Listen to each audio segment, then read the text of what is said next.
الحمد لله نحمده ونستعينه ونستغفره ونؤمن به ونتوكل عليه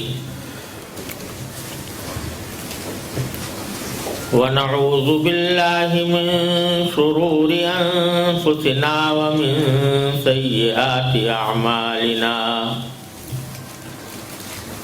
من يهده الله فلا مضل له ومن يضلله فلا هادي له وأشهد أن لا إله إلا الله وحده لا شريك له وأشهد أن سيدنا وسندنا ونبينا ومولانا محمدا عبده ورسوله صلى الله تعالى عليه وعلى آله وأصحابه وبارك وسلم تسليما كثيرا أما بعد فأعوذ بالله من الشيطان الرجيم بسم الله الرحمن الرحيم يا أيها الذين آمنوا كتب عليكم الصيام كما كتب على الذين من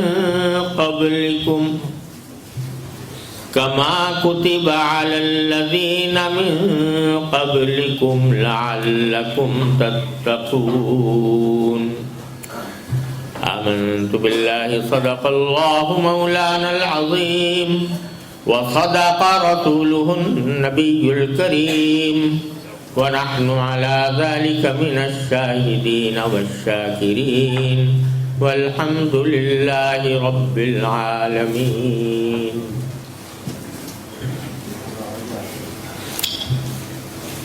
میرے محترم بزرگوں اور دوستوں، یہ میرے لیے بڑی خوشی اور سعادت کا مقام ہے کہ آج آپ حضرات کے ساتھ ملاقات کا بھی موقع مل رہا ہے اور کچھ گزارشات پیش کرنے کی بھی مجھے دعوت دی گئی ہے۔ مجھ سے فرمایا گیا کہ آج کے اس خطاب کا موضوع رمضان المبارک اور اس سے صحیح فائدہ اٹھانے اور اس کو اپنے لیے ایک نقطۂ انقلاب بنانے کا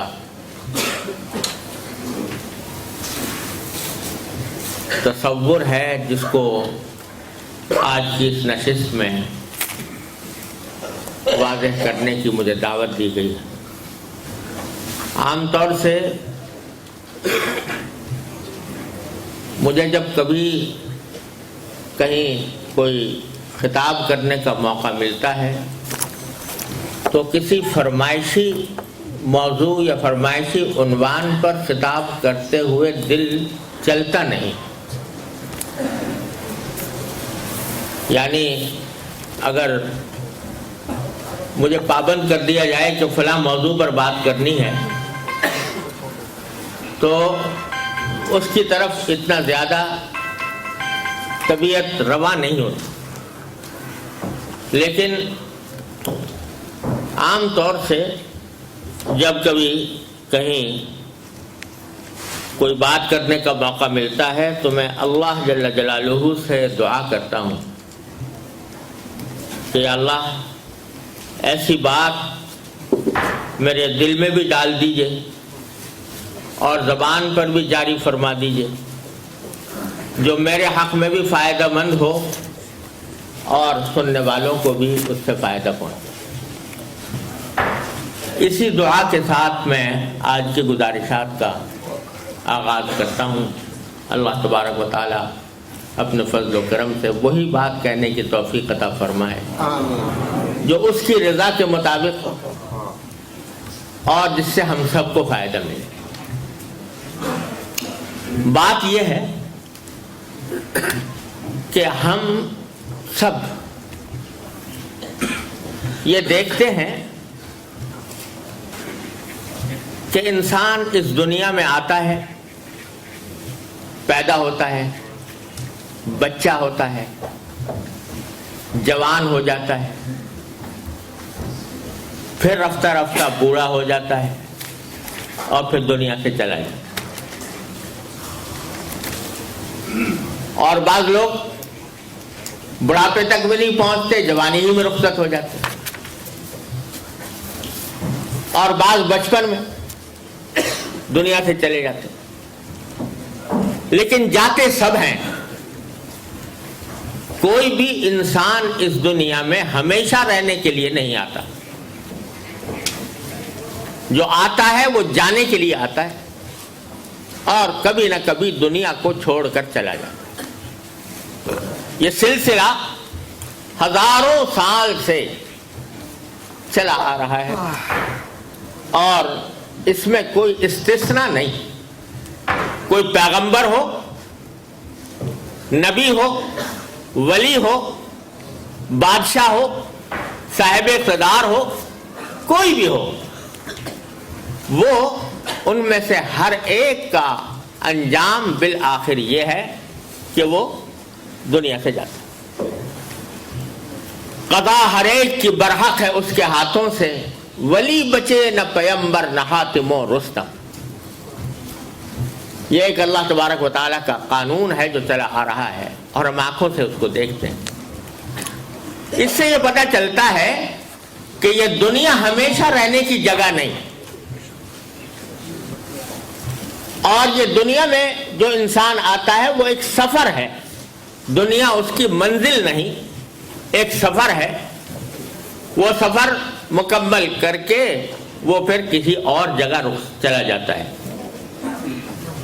اگر رہنے کی جگہ ہوتی، ہمیشہ رہنے کی جگہ ہوتی، تو پھر کوئی تو ایسا ہوتا، آدم علیہ السلام سے لے کر آج تک کوئی ایک فرد ایسا ہوتا کہ جو ہمیشہ زندہ رہا ہوتا۔ وَلَمَا جَعَلْنَا لِبَشَرٍ مِّن قَبْلِكَ الْخُلْدَ، قرآن کریم فرماتا ہے۔ نبی کریم سرور عالم صلی اللہ علیہ وسلم سے خطاب کر کے فرمایا کہ آپ سے پہلے بھی ہم نے کسی بھی بشر کو، کسی بھی انسان کو ہمیشہ کی زندگی نہیں دی کہ وہ آئے تو مسلسل زندہ رہے۔ تو یہ بات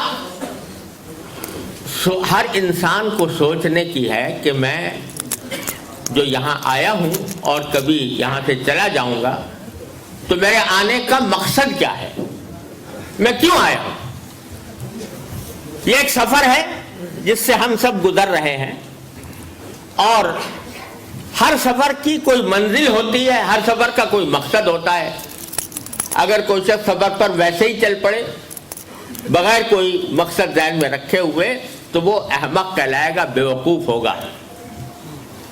کوئی جاتا ہے تجارت کے مقصد سے سفر کرتا ہے، کوئی ٹورزم کے مقصد سے سفر کرتا ہے، سیاحت اس کی مقصود ہوتی ہے، کوئی اپنے عزیز و دوستوں سے ملاقات کے لیے جاتا ہے، وہ اس کا مقصد ہوتا ہے، کوئی حج کے سفر پر جاتا ہے، یہ تو عبادت کرنا مقصود ہوتا ہے، کوئی علم حاصل کرنے جاتا ہے تو علم حاصل کرنا اس کا مقصد ہوتا ہے۔ لیکن ایسا کوئی نہیں ہے کہ جس کو پتہ نہ ہو کہ میں کیوں سفر پر روانہ ہوا۔ تو قرآن ہمیں اس بات کی دعوت دیتا ہے، اور ہر انسان کو بحیثیت انسان کے یہ سوچنا چاہیے کہ میں آخر کیوں اس دنیا میں آیا۔ تو اس کا جواب اس بات کا کہ میں کیوں دنیا میں آیا ہوں، یہ وہی ذات دے سکتی ہے جس نے دنیا میں بھیجا، انسان کو دنیا میں بھیجا۔ اسی سے پوچھو کہ یا اللہ، اگر اللہ تعالیٰ پر ایمان ہے تو اللہ تعالیٰ سے پوچھنا چاہیے کہ یا اللہ آپ نے ہمیں دنیا میں کیوں بھیجا۔ تو اس کا جواب قرآن کریم نے ایک آیت میں دیا، اور فرمایا وَمَا خَلَقْتُ الْجِنَّ وَالْإِنسَ إِلَّا لِيَعْبُدُونَ، میں نے جنات اور انسانوں کو کسی اور کام کے لیے نہیں، صرف ایک کام کے لیے پیدا کیا، اور وہ یہ کہ وہ میری بندگی کریں۔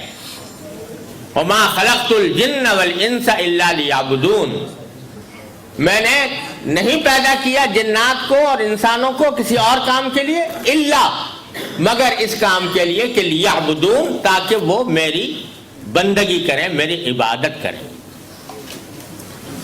اب بندگی یا عبادت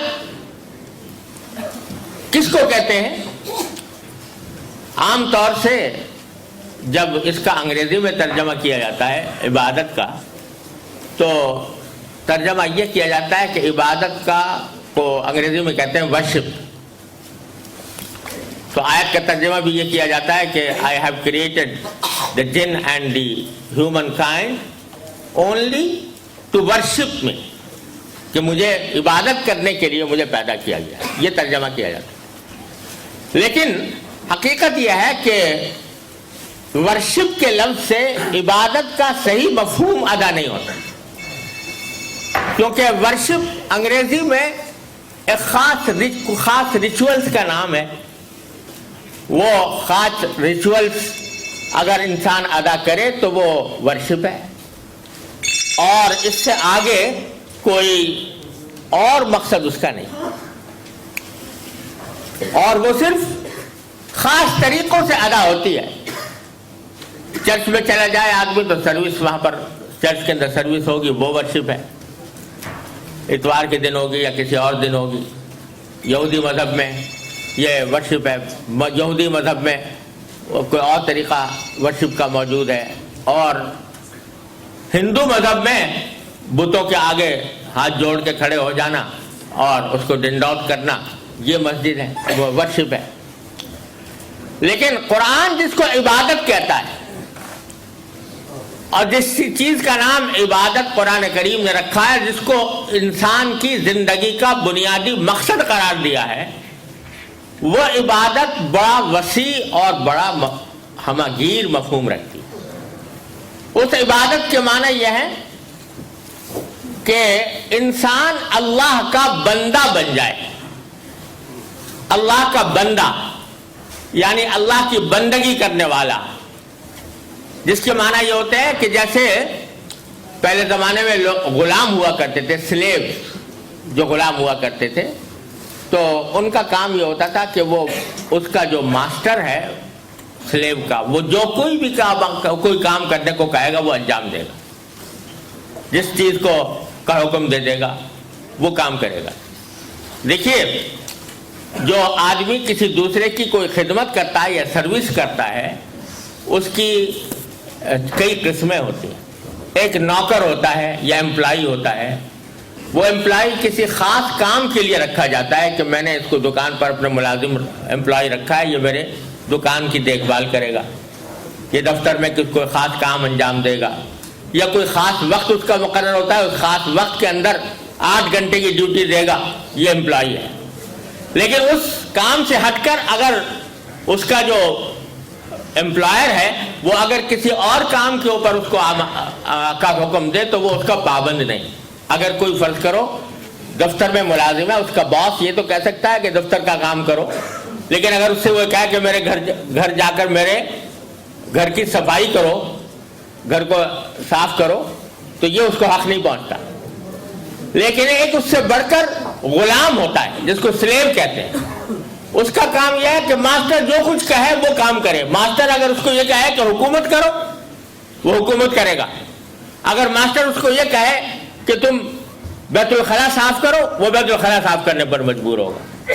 یہ غلامی کا تصور ہے۔ لیکن اس سے بھی آگے ایک اور چیز ہے جس کو بندہ کہا جاتا ہے، اور وہ اللہ کا بندہ، کہ غلام اور تو ہر بات کی تعمیل کرتا ہے لیکن اس کو سجدہ نہیں کرتا، اس کی عبادت نہیں کرتا، بلکہ وہ صرف اس کے احکام کی تعمیل کرتا ہے۔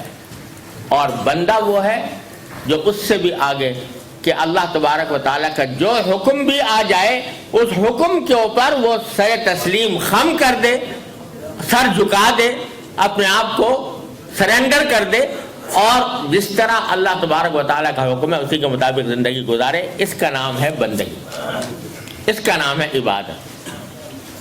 لہذا عبادت صرف مسجدوں کے ساتھ خاص نہیں، بلکہ عبادت زندگی کے ہر شعبے میں ہے۔ جب ایک شخص تجارت کر رہا ہے اور تجارت کے اندر وہ اللہ تعالیٰ کے احکام کے مطابق تجارت کرتا ہے تو وہ بھی اللہ کی بندگی کر رہا ہے۔ کوئی ملازمت کر رہا ہے تو ملازمت کے اندر جب وہ اللہ تعالیٰ کے احکام کی پابندی کے ساتھ ملازمت کرتا ہے تو وہ بھی اللہ تعالیٰ کی بندگی کر رہا ہے۔ اللہ تعالیٰ نے فرمایا کہ سود مت کھاؤ،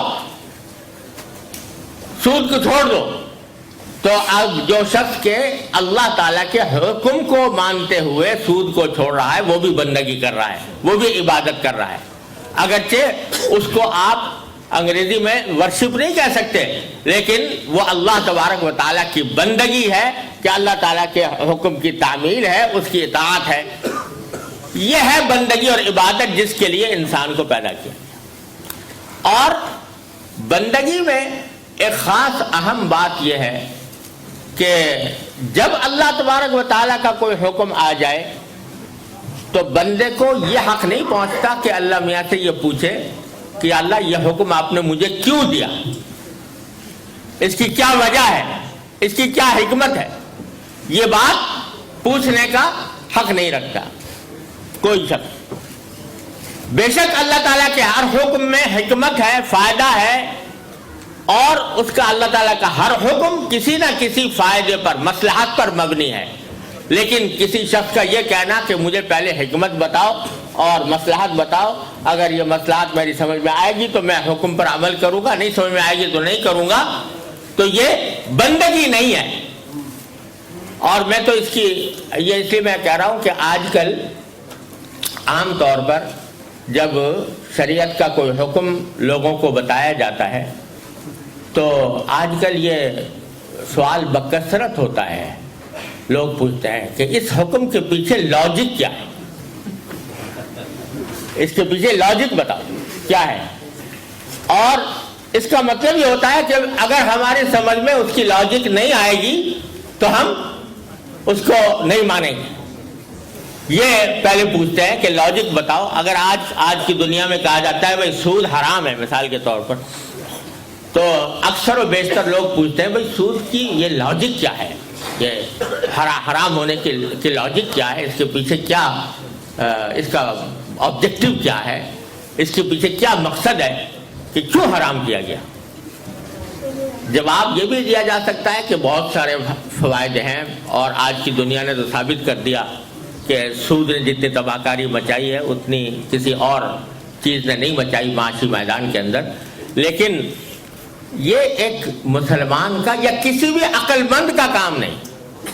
میں اس کی مثال یہ دیتا ہوں کہ فرض کرو کہ آپ کے گھر میں آپ نے ایک ملازم رکھا ہو، ایک نوکر ایک گھر میں رکھا ہو جو آپ کے گھر کے کام کرنے کے لیے آپ نے رکھا۔ آپ اس نوکر سے کہتے ہو کہ بھائی میرے لیے 10 کلو گوشت لے کر آؤ بازار سے، تو جواب میں اگر وہ یہ کہے کہ صاحب کیوں لاؤں، پہلے آپ مجھے لاجک بتائیے، 10 کلو کیوں لاؤں؟ آپ تو 2 آدمی گھر میں ہیں اور 2 آدمیوں کے لیے تو آدھا کلو گوشت بھی کافی ہو سکتا ہے، آپ جو 10 کلو منگا رہے ہیں تو پہلے مجھے لاجک بتاؤ، اور پھر اگر میری لاجک سمجھ میں آ جائے گی تو لاؤں گا، ورنہ نہیں لاؤں گا۔ اگر کوئی نوکر، آپ کا نوکر آپ سے یہ بڑے سوال کرے، آپ کیا کرو گے؟ وہ نوکر اس لائق نہیں ہے کہ اس کو نوکری پر رکھا جائے، اس کو کان پکڑ کر باہر نکال دیا جائے گا کہ تجھے یہ حق نہیں پہنچتا کہ مجھ سے پوچھے کہ میں کیوں 10 کلو منگوا رہا ہوں، میں جانوں، میرا کام جانے، تمہیں یہ حق نہیں پہنچتا کہ تم مجھ سے یہ پوچھو کہ میں نے یہ حکم کیوں دیا۔ آپ اپنے نوکر سے یہ بات برداشت نہیں کرتے، کوئی بھی نہیں کرتا، اس کو آپ فائر کر دیتے ہو اس وجہ سے کہ یہ آدمی اس لائق نہیں ہے کہ اس کو نوکر رکھا جائے۔ آپ تو حالانکہ آپ بھی انسان ہو، نوکر بھی انسان ہے، دونوں انسان ہیں، دونوں بشر ہیں، دونوں سے غلطی ہو سکتی ہے، لیکن آپ اس کا یہ سوال برداشت نہیں کرتے.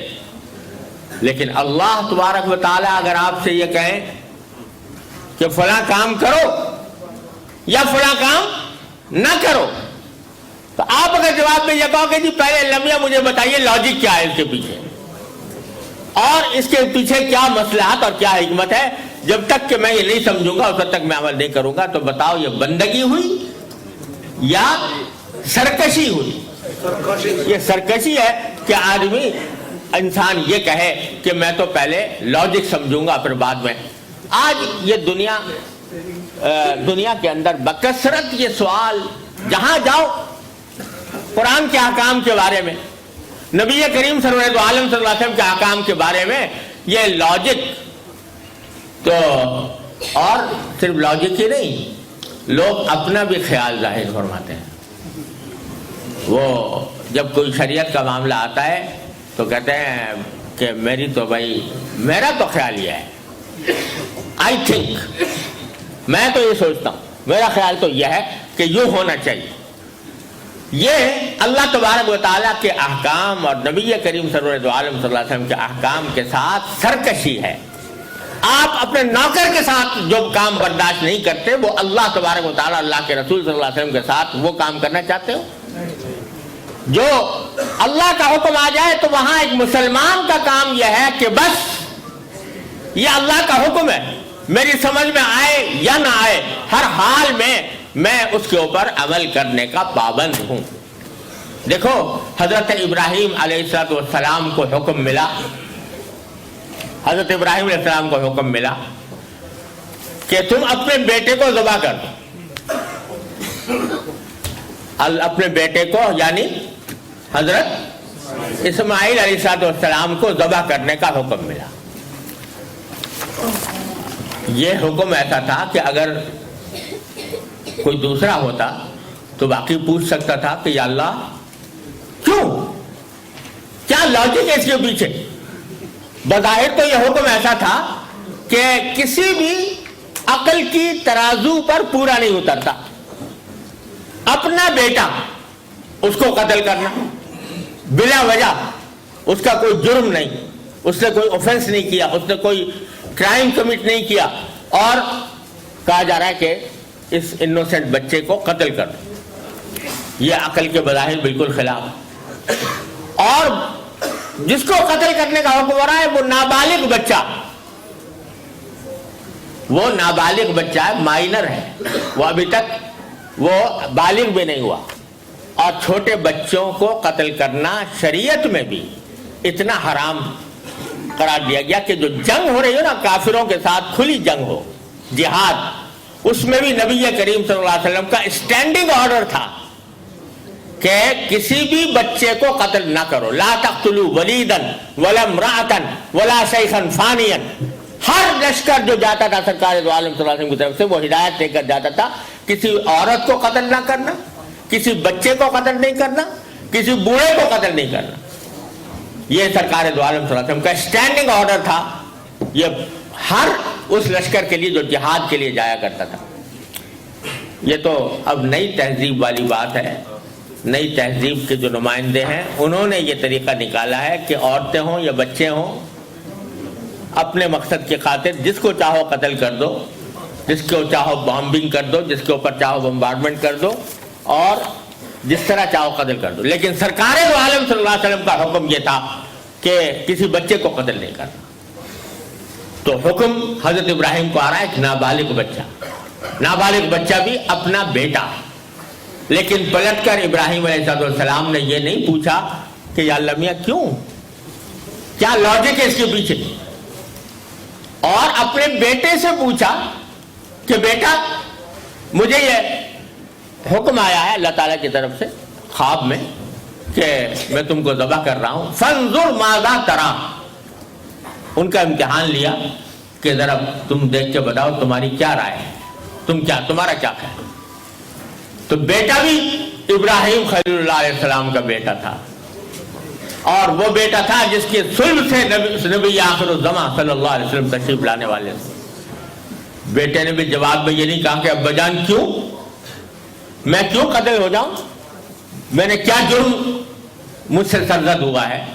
جواب میں انہوں نے بھی یہ کہا کہ یا ابت افعل ما تؤمر، ابا جان جو حکم ملا ہے اس پر عمل کیجئے اور میری فکر نہ کیجئے، ستجدونی انشاءاللہ من الصابرین، آپ مجھے انشاءاللہ صبر کرنے والوں میں پائیں گے، میں کوئی واویلا نہیں کروں گا۔ یہ تھا ابراہیم خلیل اللہ علیہ السلام، یہ تھے ابراہیم خلیل اللہ علیہ السلام، یہ تھے اسماعیل علیہ السلام۔ اور جب قرآن نے ان دونوں کے اس واقعے کا ذکر کیا تو کیا لفظ استعمال فرمایا؟ فلما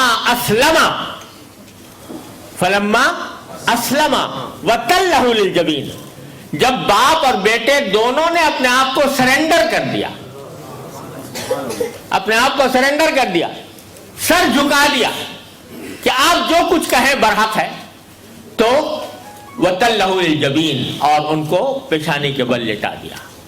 تو اللہ تعالیٰ نے فرمایا کہ یا ابراہیم قد صدقت الرؤیا، اے ابراہیم تم نے خواب کو سچا کر دکھایا۔ اور اسی کو دوسری جگہ فرمایا کہ قال له ربه اسلم قال اسلمت لرب العالمین، جب اس کے پروردگار نے کہا کہ اپنے آپ کو سرنڈر کر دو میرے حکم کے آگے، تو انہوں نے کہا میں نے کر دیا، سرنڈر کر دیا اپنے رب العالمین کے سامنے۔ یہ ہے اسلام، یہاں پر لفظ اسلام کا استعمال کیا قرآن نے۔ اسلام یہ ہے کہ آدمی اپنے آپ کو ٹوٹلی سرنڈر کر دے اللہ تبارک و تعالیٰ کے سامنے۔ اس کا جب حکم آ جائے گا تو میں چون و چرا نہیں کروں گا، جو حکم آئے گا اس کے اوپر عمل کر کے دکھاؤں گا۔ تو میرے بھائیوں، یہ تمہید میں نے اس لیے باندھی کہ رمضان المبارک کا جو مہینہ آنے والا ہے، اس میں اللہ تبارک و تعالیٰ نے یہ سرنڈر کرنے کی تربیت دی ہے، قدم قدم پر اس کے احکام پر آپ غور کیجئے۔ تو اس میں یہ ٹریننگ دینی مقصود ہے کہ انسان اللہ تبارک و تعالیٰ کے حکم کا تابع بن جائے، اللہ تعالیٰ کے حکم کے آگے سر جھکانے والا بن جائے، اپنی عقل چلانا چھوڑ دے اللہ کے حکم کے آگے، بلکہ وہ اللہ تبارک و تعالیٰ کی حکم کی ایسی اطاعت کرے کہ اس کے رگ و پے میں یہ بات بس جائے کہ جو میرے اللہ کا حکم آئے گا میں اس کے آگے سر تسلیم خم کر دوں گا۔ کیا ہے؟ دیکھو رمضان کے اندر، رمضان میں سب سے پہلا جو سب سے عظیم عبادت ہے وہ کون سی ہے؟ کون سی عبادت ہے؟ روزہ۔ کیا معنی روزہ کے؟ کہ کھانا چھوڑو، پینا چھوڑو اور اپنی جنسی خواہشات، سیکسول ڈیزائرز جو ہیں ان کو قابو کرو کہ دن کے وقت میں تم اس کے اوپر عمل نہیں کر سکتے۔ یہ حکم آ گیا۔ تو اب اگر ذرا سوچو، کوئی لاجک لگاؤ اس میں۔ بعض لوگ اس کی حکمتیں بیان تو کرتے ہیں، حکمتیں بے شک ہیں، روزہ رکھنے میں بہت سارے فوائد بھی ہیں، لیکن وہ در حقیقت ضمنی فوائد ہیں، ثانوی ہیں، سیکنڈری فوائد ہیں۔ لیکن اصل فائدہ جو مقصود ہے وہ یہ ہے کہ جب ہم نے کہہ دیا کہ کھانا بند کر دو، فوراً بند کر دیا۔ یہ جو بھی بند کرنے کا حکم آیا بندے نے فوراً بند کر دیا۔ کس طرح کہ جب صبح صادق ہوئی، صبح ہوئی تو اس وقت حکم آ گیا کھانا بند کرو۔ اب اگر فرض کرو صبح صادق ہو گئی اور 1 منٹ آدمی زیادہ کھاتا رہا، 1 منٹ 2 منٹ صبح صادق کے بعد کھاتا رہا، روزہ ہوگا؟ نہیں ہوگا۔ بھلا بتاؤ، کوئی لاجک بتاؤ یار کہ اس کے پیچھے یہ، یعنی فرض کرو آج یہاں تو بڑا لمبا روزہ ہوتا ہوگا نا، آج کل روزہ آئے گا تو 14-16 گھنٹے کا ہوگا شاید، تو کوئی آدمی 14 گھنٹے روزہ رکھے، 15 گھنٹے صرف 2 منٹ شروع کے وہ اس نے کھانے میں گزار دیے، روزہ ہوا کہ نہیں ہوا؟ نہیں ہوا۔ یہ جو 14-15 گھنٹے گزرے، حالانکہ اس میں بھوکا رہا، پیاسا رہا، نہ کھایا نہ پیا، لیکن روزہ نہیں ہوا۔ کیوں نہیں ہوا؟ اس واسطے کہ جو حکم آیا تھا اس حکم کی تعمیل نہیں ہو سکی، 2 منٹ زیادہ گزر گئے تو روزہ ختم ہو. تو یہ کیا لاجک کے اعتبار سے اگر دیکھو تو بھائی مقصد تو یہ تھا نا کہ سارا دن آدمی کھائے پیے بغیر گزارے. سارا دن گزارا, صرف 2 منٹ ہی کی تو بات تھی, لیکن اس 2 منٹ کی وجہ سے سارا روزہ جاتا رہا. سارا دن روزہ رکھ لیا, 14 گھنٹے 15 گھنٹے, غروب ہونے میں 1-2 منٹ باقی تھے اور اس وقت کھا لیا, روزہ ہوا؟ حالانکہ 14-15 گھنٹے روزہ رکھا تھا, لیکن وہ نہیں ہوا. کیوں نہیں ہوا؟ اس لیے نہیں ہوا کہ ابھی اللہ کا حکم کھانے کے لیے نہیں آیا تھا, اس واسطے وہ روزہ اللہ کے حکم کے مطابق نہیں ہوا, روزہ ضائع چلا گیا. اب اگر کوئی شخص اس کے اوپر فلسفہ نکالے, کوئی اس کی فلسفی تلاش کرے, اس کی لاجک کیا ہوئی, تو لاجک سوائے اس کے کچھ نہیں ہے کہ یہ بتلانا ہے کہ اس بات کی ٹریننگ دینی ہے کہ جس لمحے ہمارا حکم, جو حکم آ جائے, تمہارا کام یہ ہے کہ اس کی اتباع کرو, اس کو مانو, اس کے اوپر عمل کرو. وہ کرو گے تو بندے ہو اللہ کے, اور اگر وہ نہیں کرو گے تو بندگی کے خلاف ہے, تمہاری زندگی کے مقصد کے خلاف ہے. اور سنیے, آپ نے یہ بات سنی ہوگی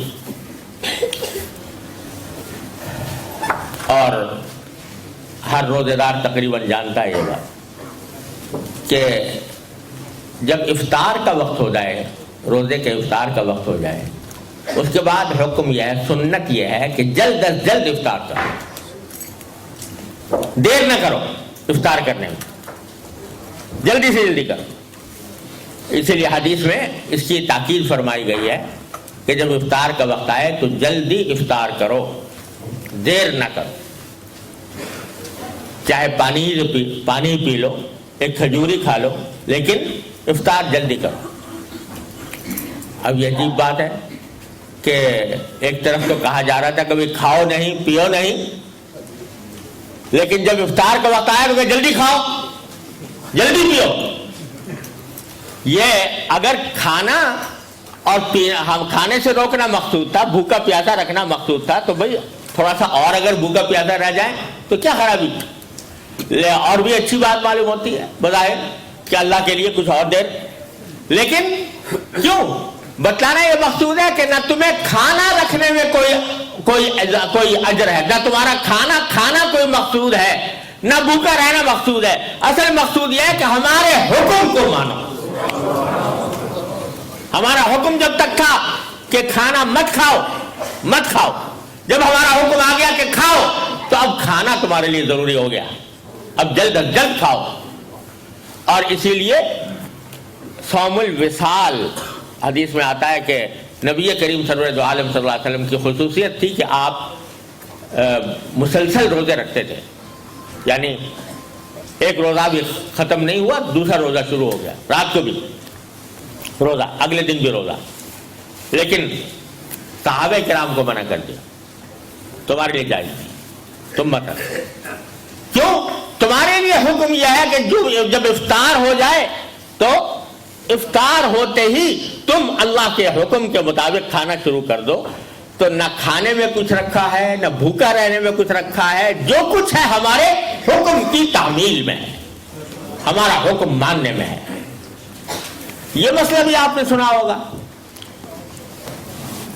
اور حدیث میں اس کا بھی ذکر آیا ہے کہ حضور اقدس سرور دو عالم صلی اللہ علیہ وسلم کی سنت یہ تھی, اور آپ نے اس کی ترغیب بھی دی ہے, سحری دیر سے کھاؤ, سحری دیر سے کھاؤ. یعنی جس وقت ختم ہونے والا ہے تو بالکل وقت ختم ہونے سے آخری لمحات میں جتنا آدمی سحری کھائے گا اتنا ہی افضل ہے. تاخیر السحور افضل ہے, سحری کو تاخیر میں سے کھانا. اگر کوئی آدمی پہلے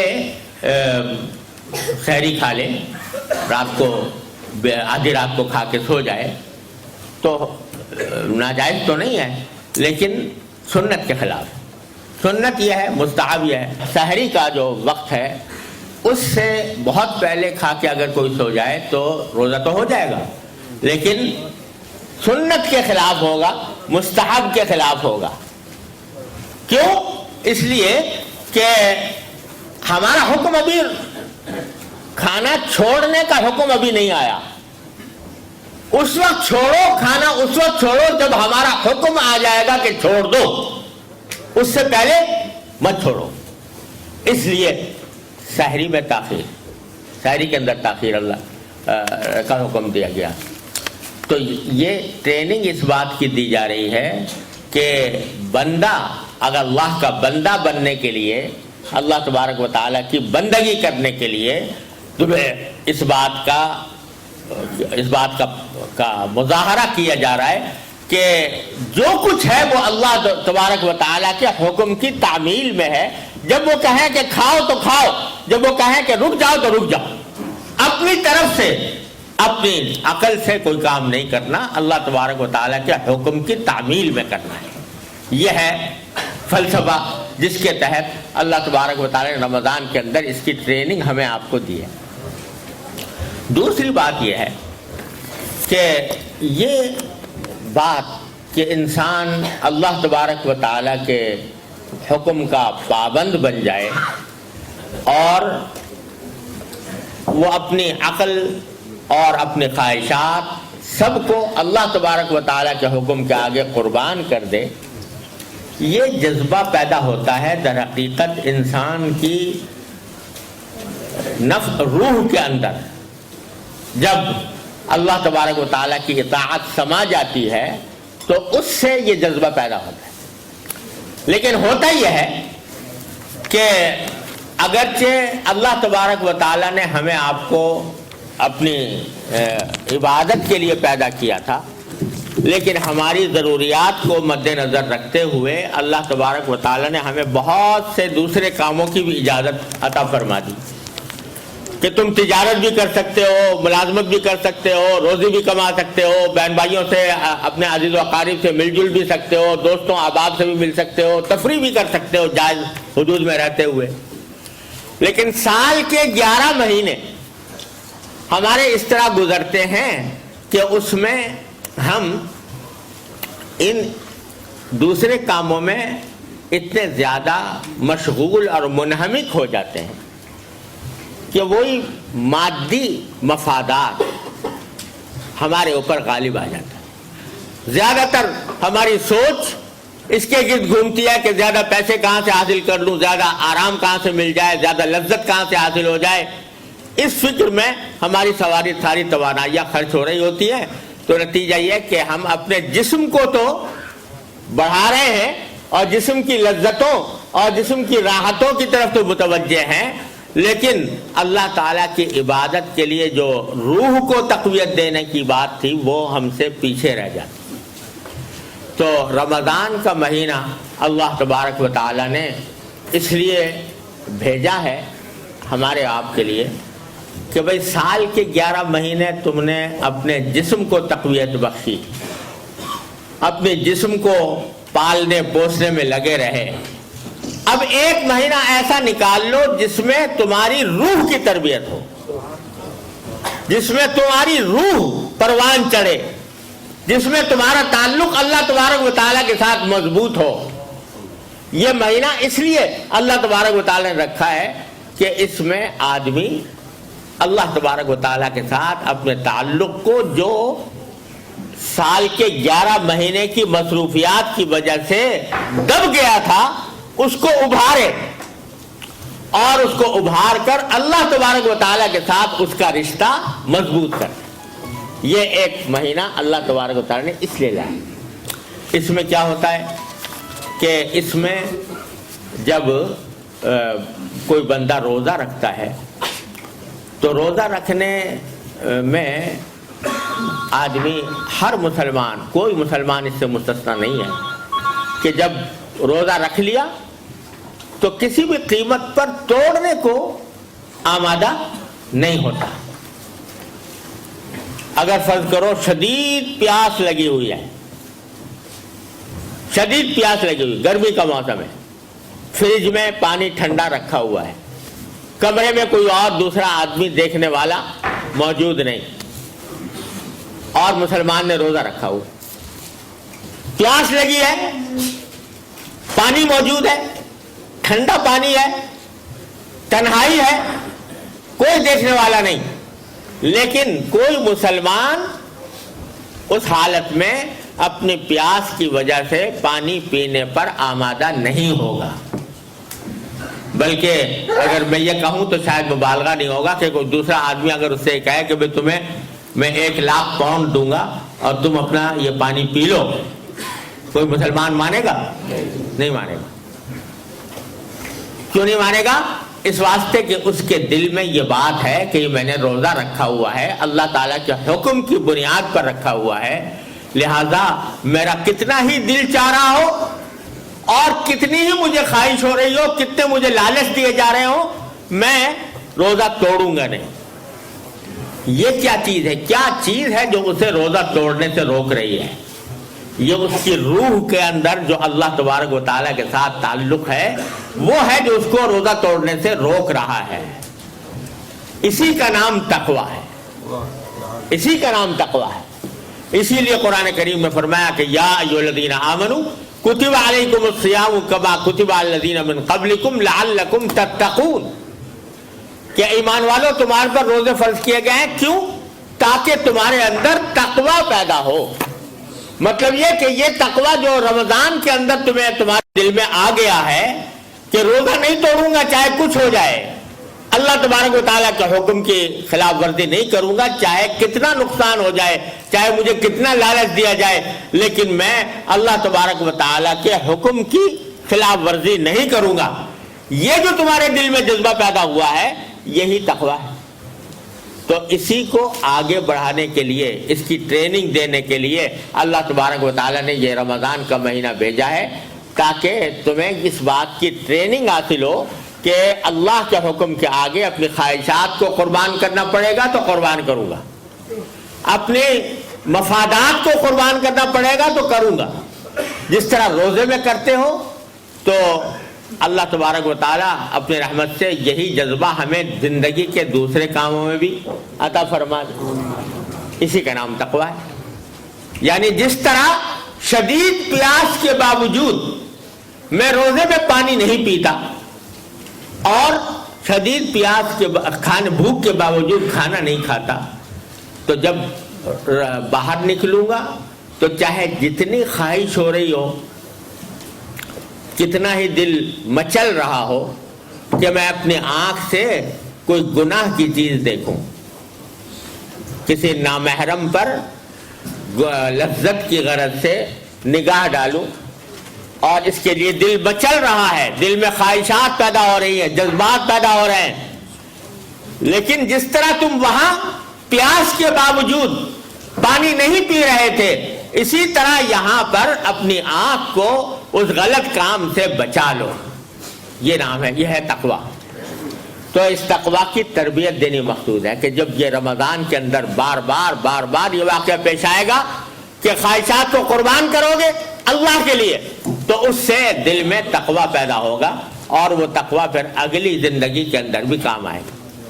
تو رمضان کے عبادتوں میں اگر آپ دیکھو اور اس کے اوپر غور کرو تو یہ بڑے عظیم ٹریننگ کا زمانہ ہے، تربیت کا زمانہ ہے، نفس کی تربیت کا، روح کی تربیت کا، انسان کے اخلاق اور اعمال کی تربیت کا زمانہ اللہ تبارک و تعالیٰ نے رکھا ہے۔ دن کے وقت میں روزہ ہے اور رات کے وقت میں اللہ تعالیٰ کے بارگاہ میں تراویح کی نمازیں ہیں، اور اس کو آسان کرنے کے لیے، ٹریننگ کو آسان کرنے کے لیے اللہ تبارک و تعالیٰ نے کچھ اسباب ایسے پیدا فرما دیے ہیں کہ فرمایا کہ شیطانوں کو بند کر دیا جاتا ہے اس زمانے میں، تاکہ وہ بہکانے کی صلاحیت ان کی کمزور پڑ جائے اور وہ انسان کو بہکا نہ سکیں۔ تو تمہارے لیے یہ آسانی اللہ تبارک و تعالیٰ نے پیدا فرما دی ہے۔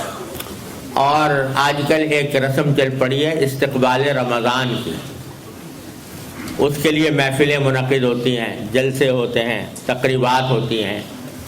مجھے تو اندیشہ ہے کہیں یہ بھی کوئی بدعت کی شکل اختیار نہ کر لے۔ لیکن رمضان کا استقبال حقیقت میں یہ ہے کہ آدمی یہ سمجھے کہ یہ مہینہ جو آ رہا ہے اس کو میں اپنی روح کی تربیت اور اللہ تبارک و تعالیٰ کے ساتھ تعلق کی مضبوطی کے لیے استعمال کروں گا۔ یہ آدمی پہلے سے اس بات کا تہیہ اور اس بات کا عزم کرے تو یہ ہے صحیح استقبال رمضان کا۔ اور اس کا طریقہ یہ ہے کہ یہ رمضان جیسا میں نے عرض کیا صرف روزہ رکھنے اور تراویح پڑھنے کی حد تک محدود نہ رہنا چاہیے، بلکہ پہلے سے آدمی 2 کاموں کا اہتمام کرے تو انشاءاللہ یہ انسان کی زندگی میں بڑی خوشگوار تبدیلی لانے کا ذریعہ بن سکتا ہے۔ 2 باتیں۔ ایک بات یہ کہ اس رمضان کے مہینے میں اس بات کا تو پکا عزم کر لے انسان کہ اس پورے مہینے میں انشاءاللہ کوئی گناہ نہیں کروں گا۔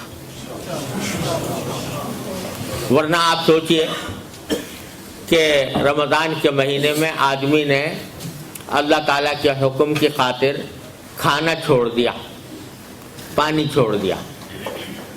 کھانا حلال تھا کہ حرام تھا؟ حلال تھا، مگر حلال کو بھی چھوڑ دیا۔ پانی پینا حلال تھا کہ حرام تھا؟ حلال تھا، مگر اللہ کے لیے چھوڑ دیا۔ جو چیزیں پہلے ہی سے حرام ہیں، جو روزے میں یا غیر روزے میں دونوں میں حرام ہیں، اگر وہ نہ چھوڑی تو پھر وہ روزہ کس کام کیسا ہوا؟ مثلا جھوٹ بولنا حرام تھا، جھوٹ بولنا روزے میں نہ چھوڑا۔ غیبت کرنا حرام تھا، غیبت کرنا روزے میں نہ چھوڑا۔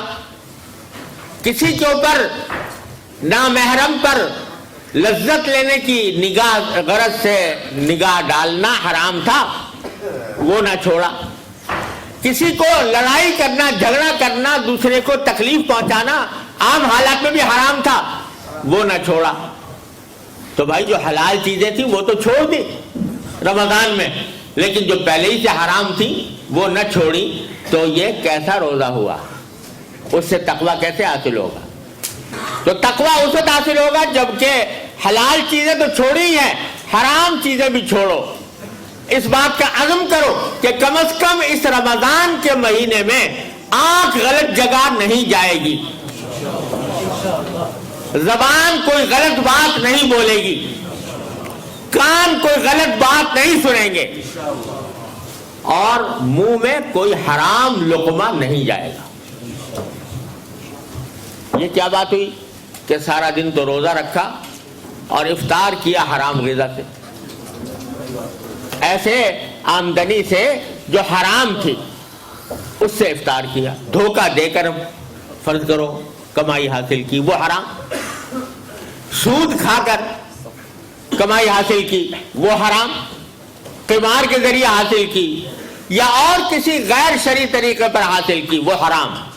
تو روزہ تو رکھا سارا دن اور افطار کیا حرام سے، تو وہ کیسا روزہ ہوا؟ اس سے کیسے تقویٰ پیدا ہوگا؟ لہذا اس بات کا اہتمام کرو کہ اللہ تعالی ہم سب کو اس کی اپنے فضل و کرم سے توفیق عطا فرمائے۔ رمضان کا مہینہ اس طرح گزرے گا کہ کوئی گناہ نہیں ہوگا، اور اس کے لیے اپنی پوری ہمت کا مظاہرہ کرنا ہوگا کہ اسی طرح جیسے شدید پیاس میں پانی پینے سے پرہیز کرتے ہو، اسی طرح گناہ کے ارتکاب سے بھی پرہیز کر کے دیکھو کرو، تو یہ رمضان کا مہینہ اس کی تربیت اور اللہ تعالیٰ کے ساتھ تعلق مضبوط کرنے کا بہترین ذریعہ بنے گا۔ یعنی یہ تہیہ کر لیں کہ رمضان کا مہینہ اس طرح گزرے گا، اور اگر کسی کی آمدنی میں کچھ ناجائز عنصر شامل ہے، ناپاک، ناجائز، حرام عنصر شامل ہے، کم از کم یہ طے کر لے کہ رمضان کے مہینے میں میرا جو کھانا ہوگا وہ حلال آمدنی سے ہوگا، چاہے اس کے لیے کسی سے قرض ہی لینا پڑے، لیکن قرض لے کر کھا لوں گا، لیکن حرام چیز نہیں کھاؤں گا، حرام آمدنی کو استعمال نہیں کروں گا۔ یہ اللہ تبارک و تعالیٰ اپنے رحمت سے یہ ہمیں اس کے عزم کی توفیق عطا فرمائے۔ رمضان کا مہینہ اس طرح گزاریں گے، گناہ نہیں۔ ایک بات۔ دوسری بات یہ کہ رمضان کا مہینہ در حقیقت اس لیے آتا ہے تاکہ ہمارا اللہ تعالیٰ کے ساتھ جو تعلق دنیاوی مشاغل کی وجہ سے ڈسٹرب ہو گیا ہے اس کو بحال کیا جائے، اس کو ریسٹور کیا جائے اور اس کو بہتر طریقے پر اس کے اندر ترقی پیدا کی جائے۔ اس کے لیے دوسرا کام یہ ہے کہ نفلی عبادتیں جو فرض نہیں ہیں، واجب نہیں ہیں، لیکن نفلی عبادتیں عام دنوں سے زیادہ کی جائیں۔ مثلا قرآن کریم کی تلاوت یہ بہترین عبادت ہے، وہ جتنی زیادہ سے زیادہ قرآن کی تلاوت ہو سکے وہ کی جائے۔ اسی طرح بہت سی نفلی نمازیں ایسی ہیں جو عام دنوں میں پڑھنے کی توفیق نہیں ہوتی، تہجد پڑھنے کا موقع نہیں ملتا، لیکن اس وقت رمضان کے اندر یہ طے کر لیں کہ رمضان میں ہم تہجد کا بھی اہتمام کریں گے۔ یعنی اس میں آدمی سحری کھانے کے لیے تو اٹھتا ہی ہے نا، تو تھوڑا سا پہلے اٹھ جائے اور کچھ تہجد کی رکعتیں تہجد کی نیت سے پڑھ لیں۔ اشراق تو اوابین یہ جو نفلی نمازیں ہیں ان کا عام دنوں میں اہتمام نہیں ہوتا، تو آدمی یہ سوچ لے کہ میں اس میں زیادہ اہتمام کروں گا۔ تو دو باتیں ہو گئی، ایک گناہوں سے بچنے کا اہتمام، دوسرا نفلی عبادتوں کی کثرت جن میں قرآن کریم کی تلاوت سر فہرست ہے جتنا زیادہ ہو سکے۔ حدیث میں رسول کریم صلی اللہ علیہ وسلم کا معمول یہ آیا ہے کہ ہر رمضان میں حضرت جبریل امین علیہ السلام آ کر قرآن کریم کا دور کیا کرتے تھے حضور اقدس صلی اللہ علیہ وسلم، اور جس سال آپ کی وفات ہوئی تو 2 مرتبہ دور کیا اس سال۔ تو اور پھر بزرگوں کا معمول شروع سے چلا تھا، قرآن کریم کو رمضان سے خاص نسبت ہے، تو بزرگوں کا معمول شروع سے چلا آتا ہے کہ رمضان کے مہینے میں قرآن کریم کی تلاوت کی مقدار اپنی معمول کی مقدار سے بہت بڑھا دی جاتی ہے، بڑھا کر تلاوت کرتے ہیں۔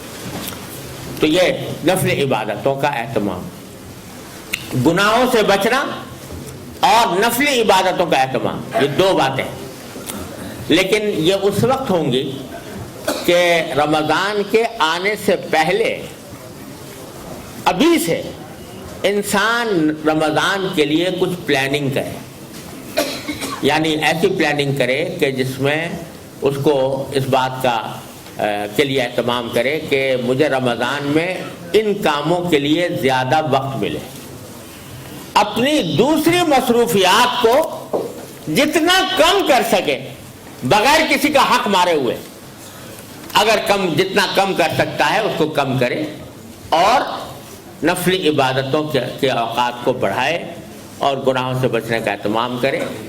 جو مواقع ہوتے ہیں گناہوں میں مبتلا ہونے کے، ان مواقع پر جانے سے پرہیز کرے اور پہلے سے اس کا منصوبہ بنائے کہ رمضان کے مہینے میں اپنے شب و روز کے معمولات، میرے دن رات کے معمولات کس طرح ہوں گے، پہلے سے یہ پلاننگ کریں۔ تو جب شروع ہوگا رمضان تو انشاءاللہ ان 2 باتوں کا جب اہتمام ہوگا تو اللہ تعالیٰ کی رحمت سے جو اس کا اصل مقصد ہے کہ انسان کی زندگی میں تبدیلی آئے، وہ تقویٰ کی طرف بڑھے، اس کا اللہ تبارک و تعالیٰ کے ساتھ تعلق مضبوط ہو، وہ انشاءاللہ فائدہ حاصل ہوگا۔ اور ایک خوشخبری بھی ہے جو حضور اقدس نبی کریم سرور دو عالم صلی اللہ علیہ وسلم نے عطا فرمائی ہے۔ خوشخبری یہ عطا فرمائی ہے کہ آپ نے فرمایا کہ من سلم لہ رمضان سلمت لہ السنہ، یعنی جس شخص کا رمضان سلامتی سے گزر جائے اس کا پورا سال سلامتی سے گزرے گا۔ یہ سرکار دو عالم صلی اللہ علیہ وسلم کا وعدہ ہی نہیں ہے، بشارت ہے، خوشخبری ہے کہ رمضان سلامتی سے گزر گیا تو انشاءاللہ سارا سال سلامتی سے گزرے۔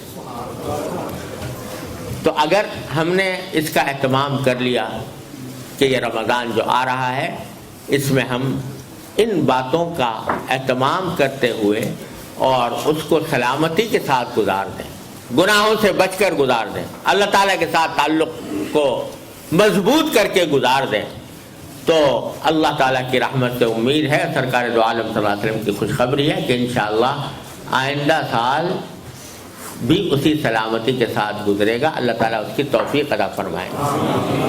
دیکھو، یہ بعض اوقات انسان کی زندگی میں انقلاب اس طرح آ جاتا ہے کہ ایک چھوٹا سا نقطہ انسان کی پوری زندگی بدل دیتا ہے۔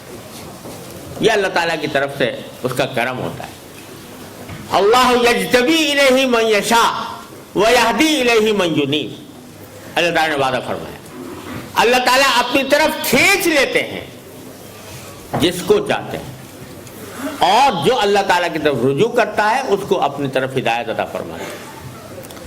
تو میرے شیخ حضرت عارفی قدس اللہ تعالیٰ سرہ، اللہ تعالیٰ ان کے درجات بلند فرمائے، وہ ایک بڑی تسلی کی بات فرمایا کرتے تھے جس سے بڑی تسلی ہوتی۔ علماء حضرات موجود ہیں، وہ اس کا صحیح لطف محسوس کریں گے۔ وہ فرماتے تھے کہ اللہ یجتبی الیہ من یشاء، اس میں یشاء کی ضمیر جو ہے تو وہ بظاہر اللہ تعالیٰ کی طرف راجع ہے کہ اللہ تعالیٰ اپنی طرف کھینچ لیتا ہے جس کو چاہتا ہے۔ حضرت فرماتے ہیں کہ اس میں ایک احتمال یہ بھی ہے کہ یشاء کی ضمیر من کی طرف راجع ہے، یعنی اللہ تعالیٰ کھینچ لیتے ہیں اپنی طرف اس کو جو کھینچنا چاہے۔ اللہ یجتبی الیہ من یشاء، یعنی جو چاہے کہ مجھے اللہ تعالیٰ کھینچ لے، اللہ اس کو بھی کھینچ لیتے ہیں اپنی طرف۔ ہاں، جو کھینچنا ہی نہ چاہے تو پھر اس کا تو کوئی علاج نہیں، لیکن جو کھینچنا چاہتا ہو کہ اللہ تعالیٰ مجھے کھینچ لے، اس کو اللہ تعالیٰ کھینچ لیتے۔ تو اس کے معنی کیا ہوئے کہ اگر ہم چاہیں گے کہ اللہ تعالیٰ ہمیں اپنی طرف کھینچ لے تو اللہ تعالیٰ کھینچ لیں گے۔ اور چاہنے کا مطلب یہ ہے، اللہ کے کھینچنے کا چاہنے کا مطلب یہ ہے کہ قدم بڑھاؤ، ارادہ کرو، ہمت کو تازہ کرو، عزم کو تازہ کرو، اور ایک قدم بڑھا دو۔ ایک قدم بڑھا دو گے، اللہ تعالیٰ فرماتے ہیں جو میری طرف ایک قدم بڑھ کے آتا ہے میں اس کی طرف 2 قدم بڑھ کے جاتا ہوں۔ جو میری طرف ایک بالش آتا ہے میں 1 ہاتھ اس کے آگے جاتا ہوں۔ جو 1 ہاتھ میرے پاس آتا ہے تو میں 2 ہاتھ اس کے آگے جاتا ہوں۔ اللہ تعالیٰ کا یہ حکم ہے، الذین جاہدوا فینا لنہدینہم سبلنا، جو ہمارے راستے میں کوشش کرتے ہیں ہم ان کو پکڑ کر اپنے راستے پر لے جاتے ہیں۔ یہ اللہ تبارک و تعالیٰ کا وعدہ ہے، معمولی بات نہیں ہے۔ اور حکیم الامت رحمۃ اللہ علیہ حضرت تھانوی رحمۃ اللہ علیہ فرماتے ہیں کہ اس کی کچھ تھوڑی سی نظیر یہ ہے کہ دیکھو، ایک جب بچہ ہوتا ہے وہ شروع میں جب چلنا سیکھتا ہے تو چلنا نہیں آتا، ماں باپ اس کو چلانے کی عادت ڈالنا چاہتے ہیں، تو ابھی وہ کھڑا ہونا سیکھا ہے، اس نے چلنا نہیں سیکھا، تو ماں باپ اس کو بلاتے ہیں آؤ، اور وہ ڈرتا ہے آتے ہوئے، اگر آئے گا آگے بڑھے گا تو 1 آدھ قدم بڑھا کر گرنے لگتا ہے، لیکن باپ گرنے نہیں دیتا۔ جب 1 قدم بڑھاتا ہے تو باپ اس کو گود میں اٹھا کر اس کو گرنے سے روک لیتا ہے۔ تو حضرت فرماتے ہیں جو شخص اللہ جل جلالہ کی طرف بڑھتا ہے تو اللہ تعالیٰ اس کو گرنے نہیں دیتا، اللہ تعالیٰ گرنے نہیں دیتے، اس کو اٹھا لیتے۔ اور جب باپ ایسا کرتا ہے تو اللہ جل جلالہ کی رحمت و شفقت تو باپ سے کہیں زیادہ، لہذا گھبراؤ نہیں، مایوس نہ ہو، اپنے حالات کا جائزہ جب لیتے ہو تو اس میں مایوسی کو راہ نہ دو۔ اللہ تعالیٰ نے توبہ کا دروازہ کھول رکھا ہے، جب کبھی گرنے لگو اللہ تبارک و تعالیٰ کو پکارو، یا اللہ میں گرنے لگا ہوں، مجھے سنبھال لیجیے۔ اللہ تعالیٰ سنبھال لے. اور اگر پھر بھی گر پڑو تو پکار لو ان کو کہ استغفر اللہ ربی من کل ذنب واتوب الیہ، میں اللہ تعالیٰ سے استغفار کرتا ہوں، توبہ کرتا ہوں، تو اللہ تعالیٰ فوراً معاف فرمائے. یاد رکھو یہ توبہ اور استغفار ایسی چیز ہے کہ اللہ تبارک و تعالیٰ نے سارے گناہوں کا تریاق اتنا آسان بنا دیا. شیطان کو اللہ تعالیٰ نے بے شک پیدا کیا اور انسان کے دل میں نفس بھی رکھ دیا، رفتانی خواہشات بھی رکھ دی جو انسان کو گناہوں کی طرف لے جاتی ہیں. لیکن اللہ جل جلالہ کی رحمت سے یہ بات ناممکن تھی کہ وہ زہر پیدا کرے اور تریاق پیدا نہ کرے.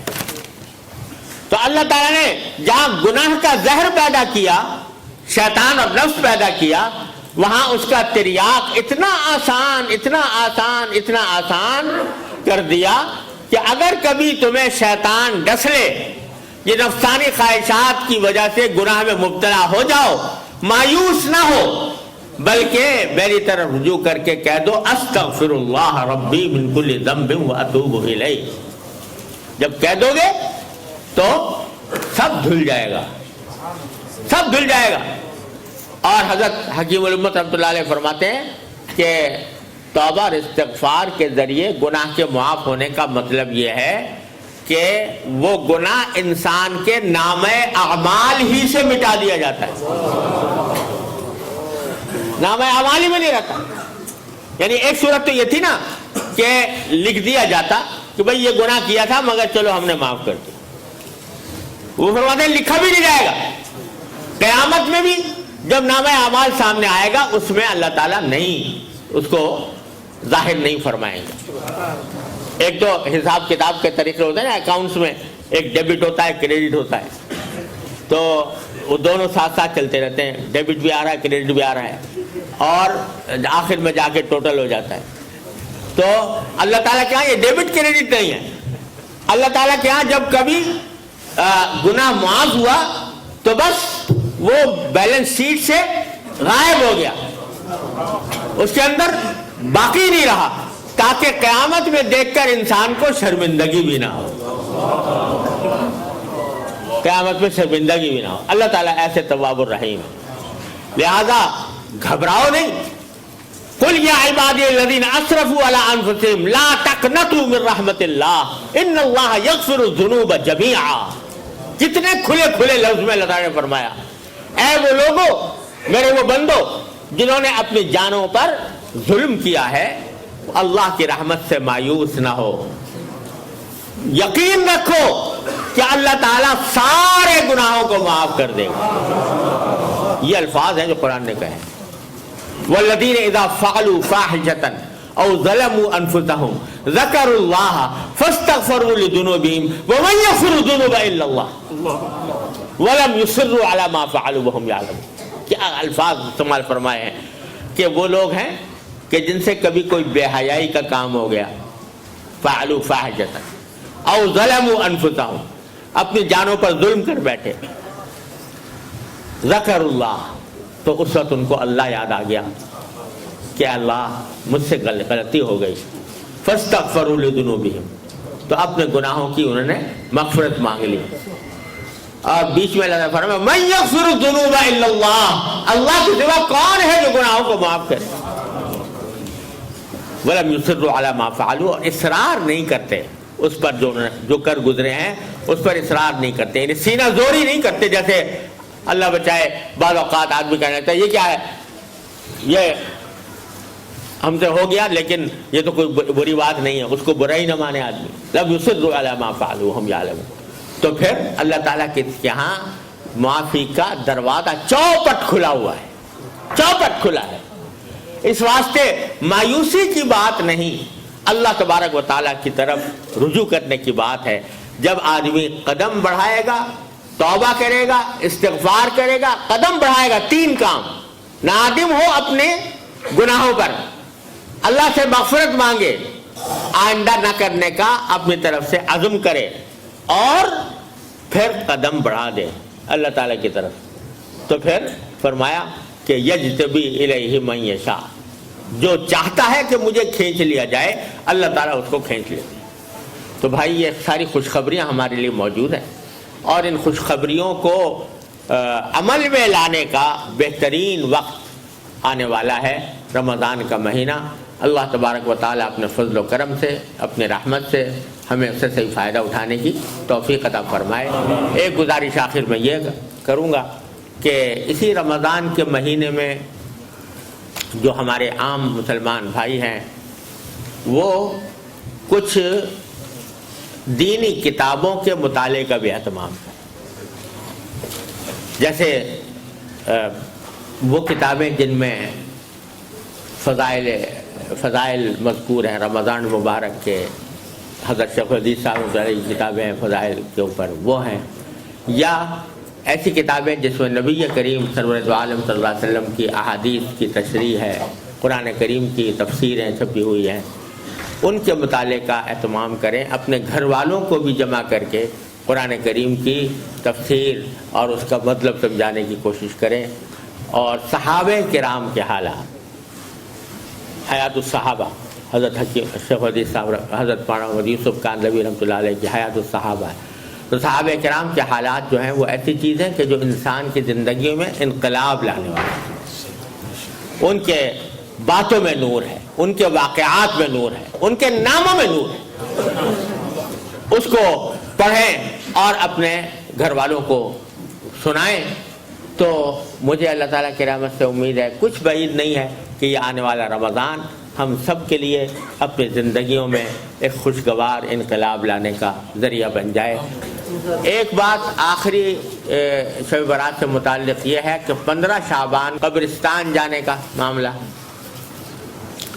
کہ لوگ شب برات میں قبرستان کے اندر جانے کا بھی بڑا اہتمام کرتے ہیں بعض اوقات۔ صورتحال یہ ہے کہ ایک روایت میں ہے کہ رسول کریم سرور دو عالم صلی اللہ علیہ وسلم اس رات میں بقیع تشریف لے گئے۔ وہ روایت بھی اگرچہ سنداً کمزور ہے، لیکن بہرحال ایک روایت میں ہے۔ اگر اس کو مان لیں تو بھی میرے والد ماجد قدس اللہ تعالیٰ سے روح فرماتے ہیں کہ نبی کریم سرور دو عالم صلی اللہ علیہ وسلم سے جو بات جس درجے میں ثابت ہے اس درجے ہی پہ اس کو رکھنا ضروری ہے۔ ساری زندگی میں ایک واقعہ کہ شب برات میں آپ قبرستان تشریف لیں، ساری زندگی میں ایک مرتبہ یہ واقعہ بیان ہوا ہے۔ تو میرے والد ماجد پہلے فرمایا کرتے تھے لہذا اس کو کوئی سنت مستمرہ نہیں قرار دینا چاہیے، بلکہ کبھی چلے گئے کبھی نہیں بھی گئے۔ کبھی اگر اس خیال سے چلے گیا کہ چونکہ رسول کریم صلی اللہ علیہ وسلم زندگی میں ایک مرتبہ تشریف لے گئے تھے تو لاؤ بھائی ہم بھی چلے جائیں، تو اس میں بھی کوئی حرج نہیں۔ لیکن اس کو ایسا لازمی بنا لینا کہ شب برات جب آئے گی تو ضرور قبرستان جائیں گے، یہ بات جو ہے وہ درست نہیں، یہ درست نہیں۔ تو اس لیے اگر کوئی چلا جائے تو اس کے اوپر نکیر بھی نہیں کرنی چاہیے بہت زیادہ، لیکن اگر نہ جائے تو بھی کوئی نکیر نہیں، اہتمام کر کے جو قافلے بنا کر اور اس کے اندر چراغاں کر کے جانا جو ہے یہ مناسب نہیں ہے، یہ مناسب طریقہ نہیں۔ وآخر دعوانا الحمدللہ۔